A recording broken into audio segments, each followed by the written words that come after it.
Hello, my friends. How are you? My name is Natasha. I'm so excited to be spending some time with you today.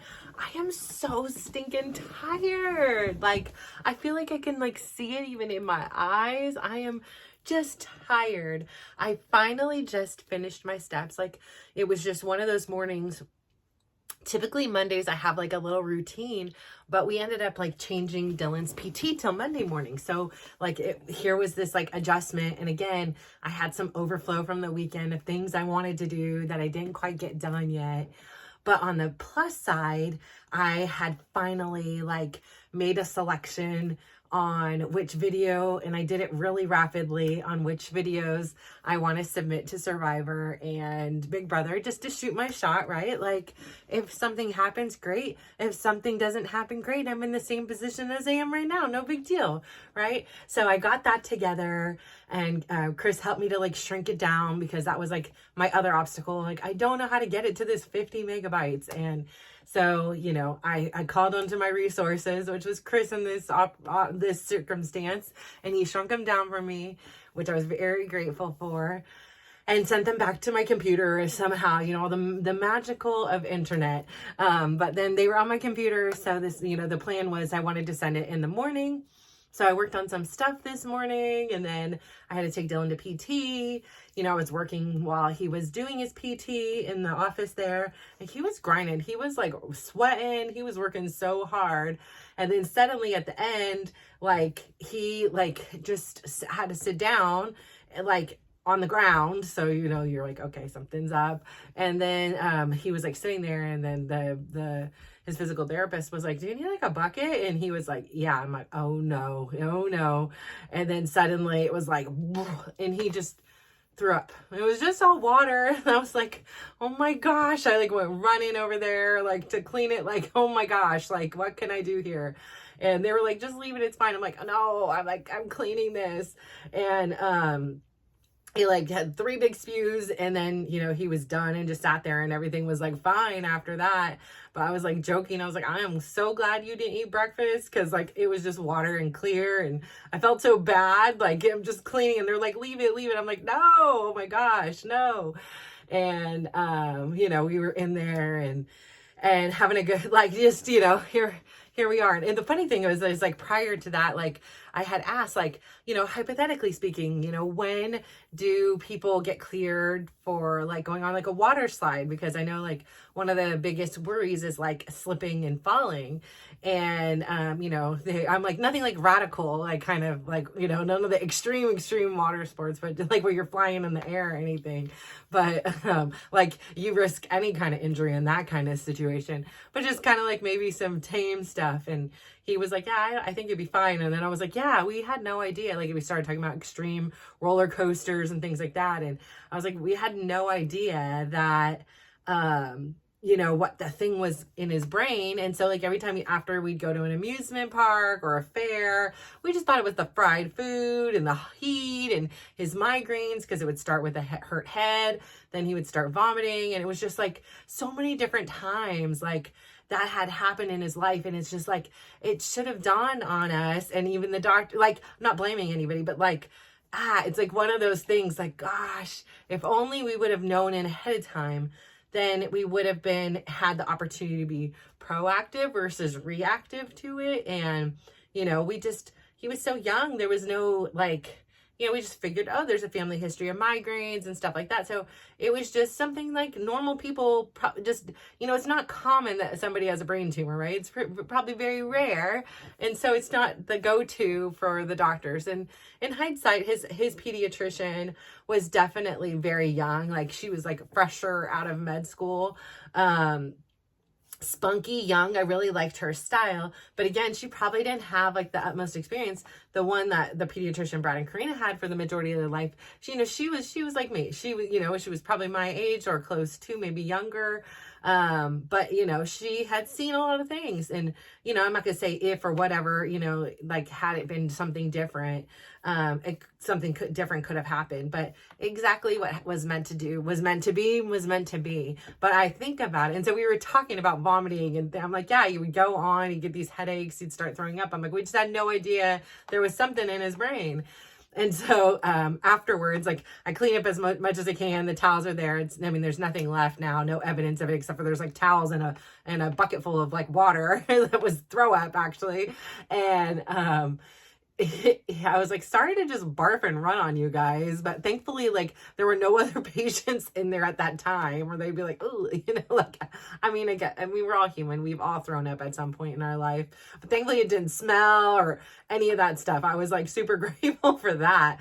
But yeah, so we ended up going to we ended up talking about these water slides and talking about, like all the throw up things. And so when we were driving home, he was like, I can't believe that happened. He was like, I'm like, do you feel fine? He's like, yeah, I feel totally fine and good now. It was just a really hard workout. And he was like, you jinxed me with that whole barfing talk. I'm like, yeah, I think I really did. Like, I can't even argue this fact. Like I talked about throw up and then suddenly you were throwing up. Like, what was that? So I'm not going to talk about barf around him anymore. I'm like, ugh. So, and then I came home. I had to like make calls to the SBA because I was like locked out of my account because I have like a small business loan from during the pandemic.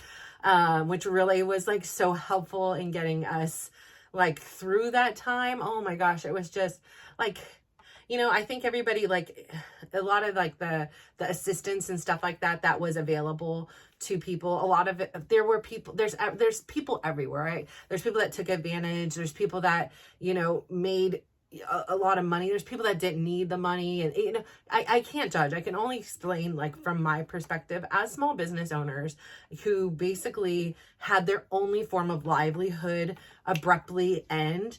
It was shocking. It was jarring. It was like that reminder of everybody needs that 6 month, at least emergency fund. And then you have 2 kids in college who are now back home. Like, the expenses were astronomical still. It's like not like any of the expenses ended, but like, and we weren't any of the ones that I know that there were, people, again, like I'm no judgment, that, didn't pay their rent, didn't do their, I just didn't feel good about it. The people we rent from, it's not like it's like some big company or something, it's somebody else. It's just another person, so, I didn't want to be like put a burden onto somebody else for something. I don't know. So I ended up taking out a loan. So we now repay on that loan a big amount every month. But for some reason they had like switched over who was handling the payments or whatever, which meant some people's payments had stopped because I just set it for auto pay. I'm like, I don't want to think, listen, I'm not messing with the government and I don't want to like think about it. Just go and take it out of the bank and, thank you so much for being there. But, it just is what it is. So, I'd like to get that paid because I was like, when I went and looked at it, I was like, oh my gosh, I've been paying, I think for 2 years now. And I think I have the same balance as when it began. I was like, wow, that's sad. And I actually pay more every month than what it's asking me to pay. I mean, not like thousands of dollars more, but I'm paying more. I rounded way up. So, but yeah, I don't know. That's just life. So I had to make those calls. And then, my son Dylan has been really like, talking to me about going on a trip to Austin. And the reason why he wants to go this trip in Austin is like, it's like the World Cup for the video games kind of situation, but actually not really World Cup because it's just United States. It's like the EMLS or whatever. So it's like the MLS thing cup. I don't know what that's called. So he's wanted to go. One of his friends were going to go, and it's kind of went back and forth.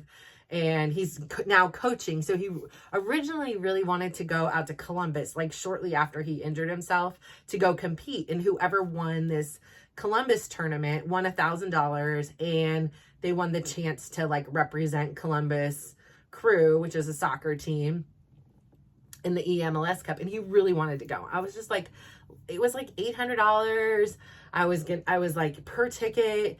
He had recently had his surgeries. I was like, you have to sit a really long time on the plane and there's not a lot of room. You don't have that kind of extension and flexation yet. Like, I don't know, like it just didn't seem like the right time to go and do that. And I was like, and then try to find a hotel and do all these things. And I was just like kind of delayed it. And then it kind of like came and went, you know, but he did have a lot. He's like, I would have won that. Like I would have won that. And ironically, as life would be, because it loves to be so ironic sometimes, is the guy that won it, he ends up like a couple weeks ago playing against Dylan. And this was the first round, the first leg of the Spain trip. And he ended up playing, and Dylan was like, wait, you're not allowed to be playing this. Like, you're a pro. And he was like, oh no, I can play, or something like that. And like, Dylan was like, no, I don't think so. You know, so he was kind of being annoying, but he was like, why am I sitting here having to play pros when you're not supposed to be a pro in here? And Dylan ended up beating him, so it didn't matter anyways. But he then had posted, like the other guy had posted, like, looking for a coach, if anybody would want to coach me, blah blah blah, and like nobody had responded. And I think Dylan had ended up like, oh, Dylan's friend ended up saying, oh, like Dylan would do it. And the guy was like, nah, he's annoying. Like, I don't want him, you know, or something like that. Like, he's annoying, something. And, you know, whatever. He didn't want him. He didn't want him. Dylan wasn't like crying about it, just whatever. And then a couple weeks later, he ends up after Dylan had beat him and stuff, or like, and then I think it was after Dylan had won the trip, actually, or something like that. I don't know the timeline exactly. I'm too tired right now to remember the exact timeline. It doesn't matter. But anyways, then the guy was like, was he serious? Like, would he actually want to coach me? I thought you were joking.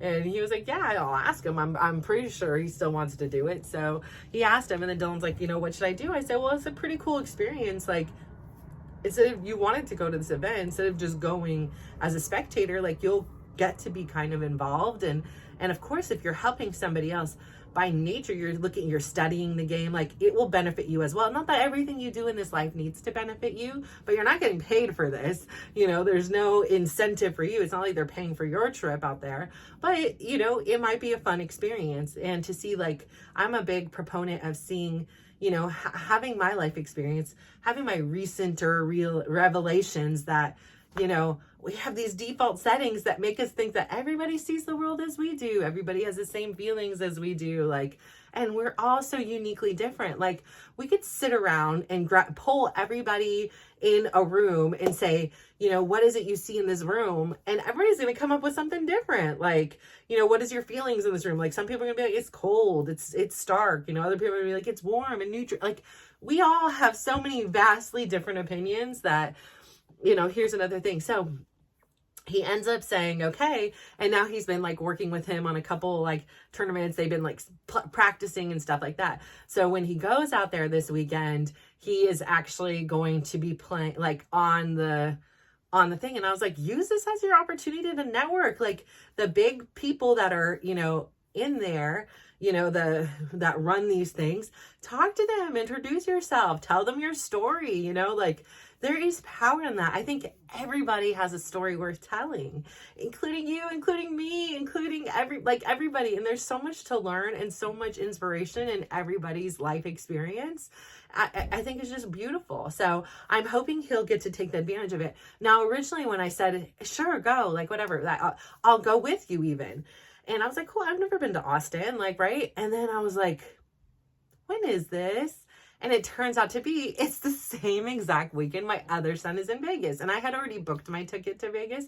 And I can't imagine saying, okay, no, I'm not going to go to watch you play so I can go watch my other son coach. And I don't know, just that felt weird. So basically, as luck would have it though, like, he's flying, and there wasn't like a direct flight from where we live. So he had to fly to Vegas, and then from Vegas fly on to Austin. Well, I started looking at it, and I realized the flight that they were trying to put him on was the exact flight that I'm on. So I was like, cool. So all three of us will fly to Vegas. I'll get him to his gate. And then after that, he'll fly on to Austin, and then his friend and his mom will be there, and they're going to pick him up. You know, they're going to wait. Their flight gets in like an hour and a half before, but they have to get a rental car and all that stuff. So then they're going to take Dylan and take him to the hotel. I'm going to help them pay with the hotel and the car, whatever else they need. And they'll have, you know, a good time. And then this friend that he's meeting, and it was so funny too, because again, I told you, I was not a advocate for video games. I was quite the opposite. I'm very strict. My kids, the only shooter they're allowed to play even is like Fortnite, and I would never have allowed it had it not been for Dylan just having brain surgery, and my brother was here with my nephew, and like, come on, look, this is like, not, this is this. And it was like, it was all the rage at that time. All the kids were playing it, and, you know, it was a way when they were, you know, when he wasn't able to be in school, like, that he could have this connection still. So as soon as they came home, it was like, you got to still talk to all your friends and things like that. So it was, I ended up being lenient on that one, but I was never a proponent. And I remember years ago when he started talking to this kid in the daytime, I'm like, who are you talking to?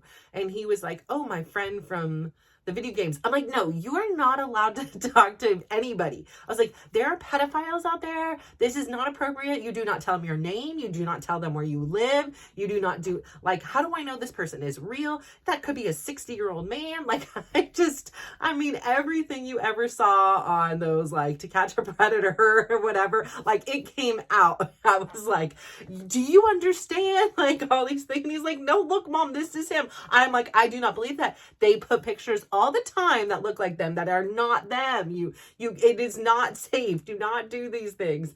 And, yeah, I was like, so now it's like, I laugh. I was talking to his mom on the phone, and I was like, so now here, you know, all these years later, which now I've seen them play. I've seen, you know, that kid he's even a year younger than Dylan. He last year went a trip to France, and his mom was talking about how they went to France and everything like that. So, you know, I've seen them play. I've seen them FaceTime and things like that. I've said hi, and then, you know, when I've been in the room, I've watched him compete and things like that. So I know he is an actual, you know, 17-year-old child. And so, you know, I feel very comfortable in that situation. But I was like, such a, you know, so looking for like all the crazy and like, no way, you know, just protecting my kid. That was my goal. And they're like, Mom, why are you always so extreme? Why, you know, everybody out there isn't to get us. I was like, I don't care. I'm not taking any dang chances with my kids. Like, no, it's not that important over here.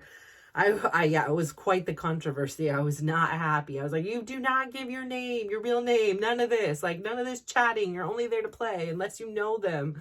So anyways, so he'll be off in Texas. Tyler and I will be in Vegas. Karina will be in Lake Tahoe, and Chris and Brad will be here. But I got them earthquake tickets, so they're like, yay, you know, because the earthquakes haven't been playing very well. So, you know, it's going to be an interesting weekend, but I need the break. But again, when I go on these vacations, it's all about them and soccer and things like that.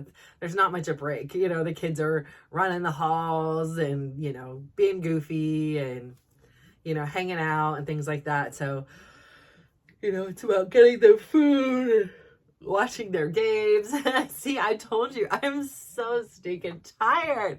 But anyway, so I got that handled, which again, I had procrastinated so much on booking. It ended up costing me like $200 more than it should have. But at that point, I felt very comfortable because at least he was on the flight with me for part of the time. I could get him to his gate. So, you know, I knew that like he was like safely, you know, there, you know, he's not just wandering the airport of Vegas. And then on say one turn, like my other kids are like, are you serious? You're letting Dylan go? And I was like, listen, first off, he's 18. Second off, I was like, I was literally like 8 years old flying cross country, changing multiple flights. And I'm still someone here. They're like, yeah, but we're not like you, Mom. You know, we are not like you. We've made this abundantly clear. And I was like, no, I know, but there is a time where you got to get up. Everybody has to have their first experience. And sometimes we all have our training wheels, and sometimes you just get put on a bike and you're like, go, you know, you got to go.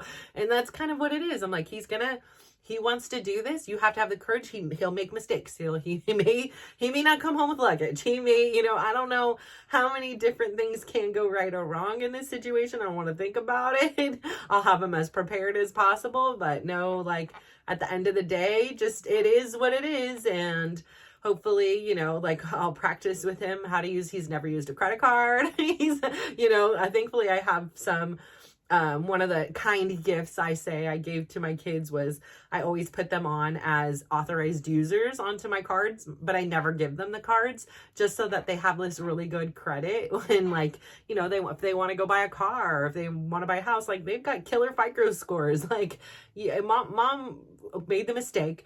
So I don't know if any of you guys did this. So when I graduated high school, I go into college, right? And they've got those tables there and they have these like bags and you got a free pizza.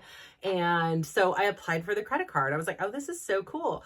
And so I got the credit card. And then shortly after that, I was at Nordstrom shopping and they were talking about a credit card and what I was going to buy was going to be cheaper. And you know, I'm frugal. So I was like, yes, okay, yes, but can I go get more then? And they were like, oh, sure, no problem. So I went over there, Rack City, racked it all up. Then I went to Macy's, same thing. I mean, I came out with a big bags of clothes. And I was up at school, right? I wasn't thinking about anything. All my mail is going to my home in Foster City. I'm over here living my best life.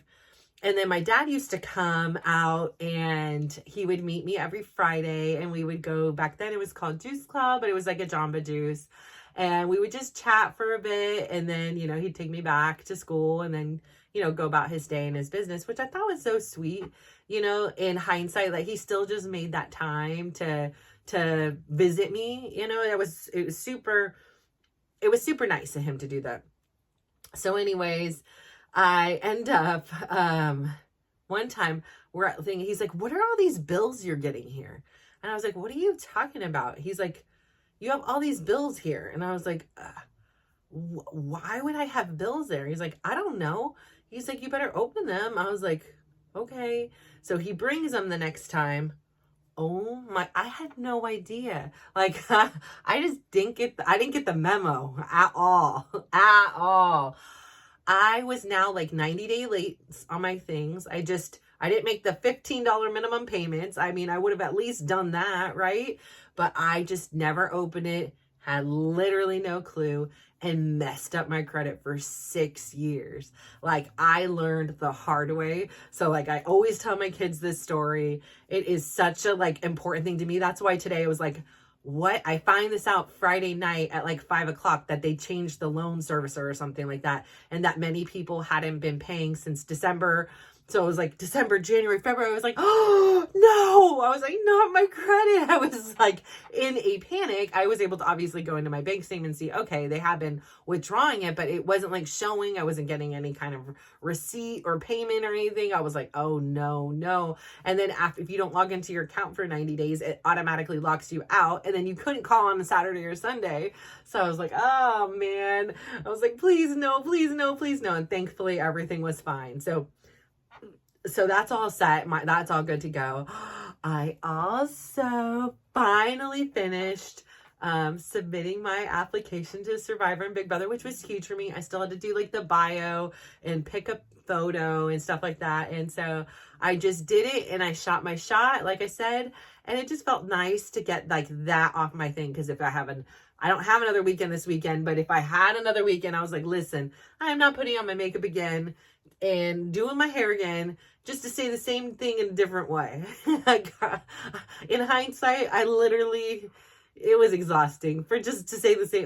It was like it wasn't even a script, but it ended up might as well have darn been one because, like I said, it said the same dang thing over and over. And so I'm just happy it's over and done. And now it's like, okay, I can move on to other like projects and things. And so, again, I'm working on a few things with Dylan, and then tomorrow, usually my Tuesday was like my day that I had like, okay, work out, then take Dylan to PT. So I'll actually end up having a lot more time tomorrow to get some more things done. So I'm really excited tonight to be able to, after this, which I'm doing shorter things, which again, I feel like it's pretty nice because it's like, I feel like some days, like I may have a story that's long, but I feel like some days I was like trying to think of things to say. I was like, okay, I still have another 30 more minutes to tape. What am I going to talk about now?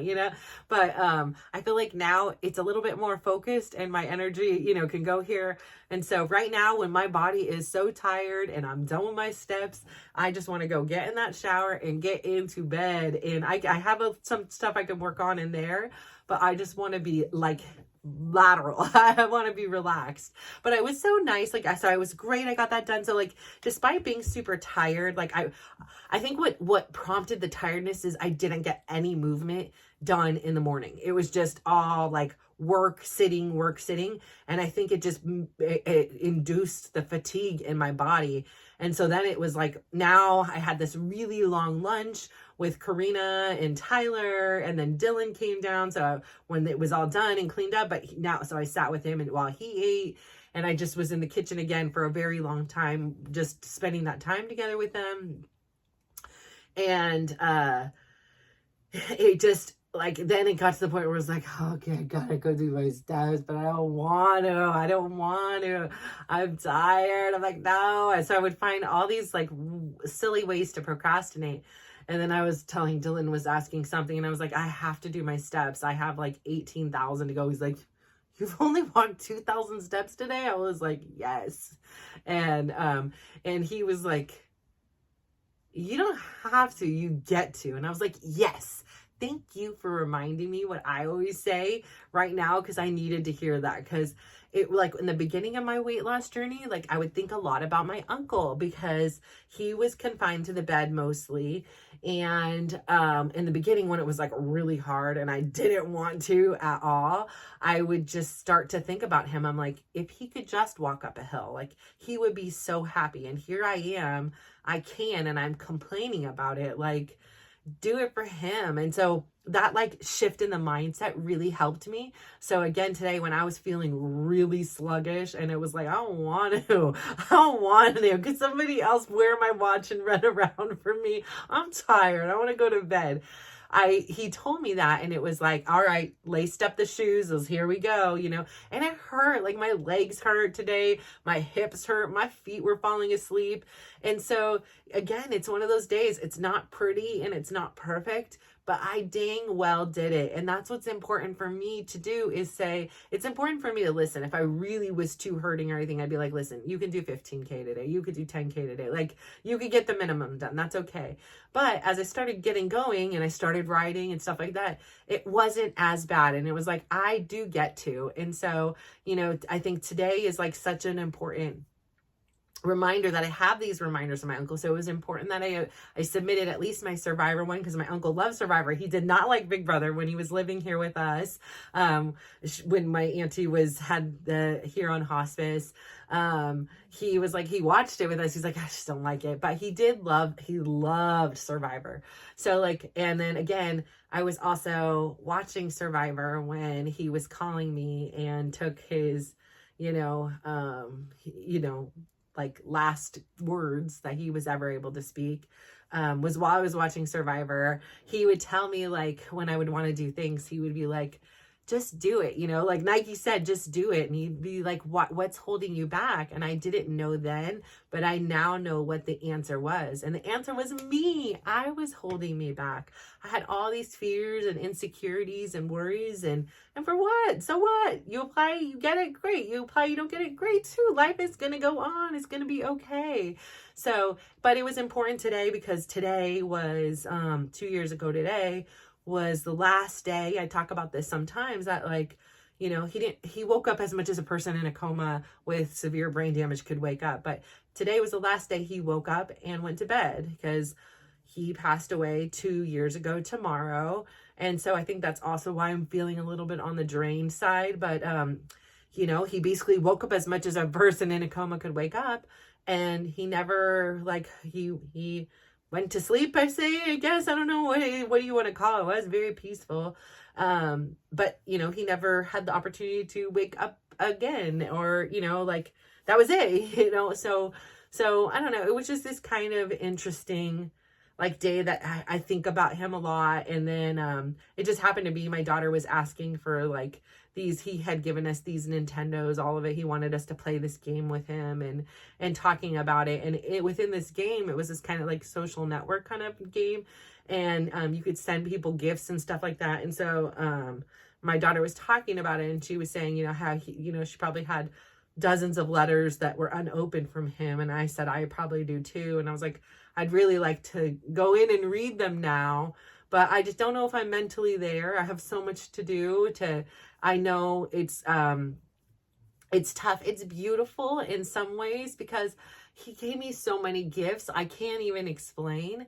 And like, I know in some way this is exactly like where I'm supposed to be. I know exactly that he knew I would get to where I was, and I am. And, but it doesn't mean I am not grieving still the fact that he isn't here to experience it or to like bounce new ideas off of. And, just to hear his exuberance every morning when he would call me, or if I'd call him, the Natasha, like he said my name in a very unique way. And it was so genuine. And my daughter was saying, wow, because she was looking for these. She's like, why do you have so many? And I was like, because I was his favorite and he loved me. And she's like, well, that's weird. And I was like, well, I don't know what the answer is, what to say.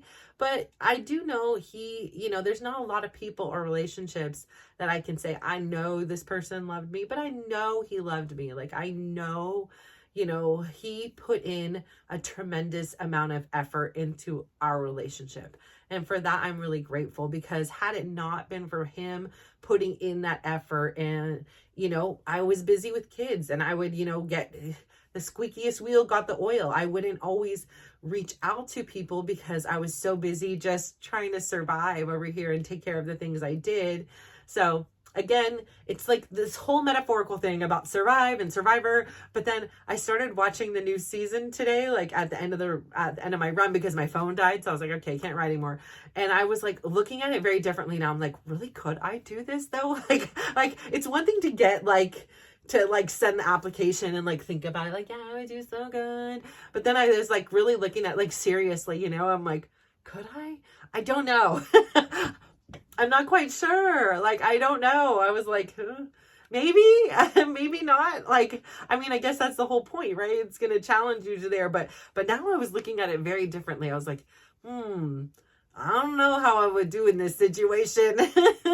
So, we'll see what happens. But I'm just so glad that I had the opportunity to wake up today, and I'm so glad I'll get that opportunity to go to sleep today. And I'm so glad I got the opportunity, exhausted and tired, to still talk with you guys today, because it's been fun. It's been real. It's been reflective. And, it's a reminder that not every day is going to be a full of energy day, but what's got me here, as far as my weight loss goes, as far as my mental transformation, my spiritual transformation, my emotional transformation, all of that is based on consistency. It's based on showing up the best you can, even when you're tired like this. This is where that grit, this is where that resilience is built. It's in the days like this where I'm like, I don't want to, I want to go to bed. I'm tired. I want my mom.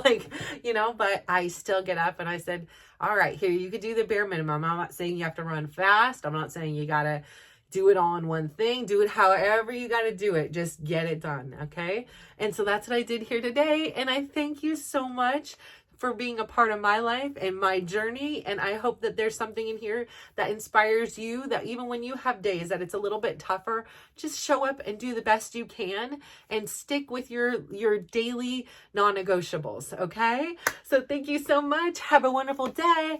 And if you could do me just one favor, please go out there today, give somebody a big smile, give them a compliment, and just watch how they glow up. Thank you. Bye.